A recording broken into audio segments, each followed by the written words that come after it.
উদ্ধার নিখোঁজ কিশোরী বহিরাজ্য থেকে। 16 বছরের নিখোঁজ কিশোরীকে রাজস্থানের জয়পুর শহরের নিকটবর্তী গ্রাম থেকে উদ্ধার করল খোয়াই মহিলা থানার পুলিশ। গত 9 মাস ধরে নিখোঁজ খোয়াই থানার অন্তর্গত পশ্চিম সিঙ্গিছড়া গ্রাম পঞ্চায়েত এলাকার কিশোরী। পুলিশ সূত্রে জানা গিয়েছে, গত চলতি বছরের 6 মে কিশোরীর পরিবারের তরফ থেকে খোয়াই মহিলা থানায় নিখোঁজ ডায়েরি করা হয়। ঘটনার তদন্তে নেমে পুলিশ জানতে পারে, এক প্রতিবেশী সম্পর্কে নিখোঁজ কিশোরীর দিদি রাজস্থানে থাকেন। ওই দিদির সঙ্গে নিখোঁজ কিশোরীর ভালো সম্পর্ক ছিল। গত 9 মাস আগে দিদির বাড়িতে যায় খোয়াই থেকে কাজের সন্ধানে। রাজস্থানে দিদির বাড়িতে যাওয়ার পর থেকে নিখোঁজ ছিল। গত 6 মে খোয়াই মহিলা থানায় নিখোঁজ ডায়েরি করা হয় কিশোরীর পরিবারের তরফ থেকে। এরপরেই খোয়াই মহিলা থানার পুলিশ রাজস্থান পুলিশের সঙ্গে যোগাযোগ করে। রাজস্থান থেকেই ওই কিশোরীকে উদ্ধার করে 11 মে রাজস্থানের স্থানীয় জৈনক্য অশোক কুমার চৌধুরীর বাড়ি থেকে অশোক কুমার চৌধুরীকে কিশোরীকে অপহরণ করার অপরাধে গ্রেপ্তার করে।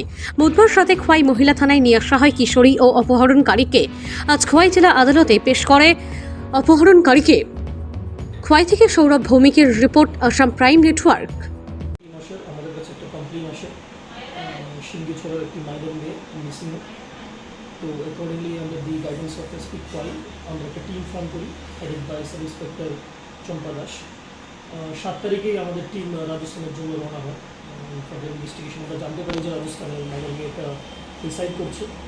তো accordingly sub inspector Champa Das and her team মেয়েটাকে রিকভার করতে সক্ষম হয় along with the assistance of Rajasthan Police. Also arrested the ex-smoking AP. APকে নিয়ে আসি কালকে রাত্রেই আমাদের টিম খোয়াই পৌঁছে and will be producing the AP to Khwai court, and after further investigation আপনাদেরকে জানানো হবে further news.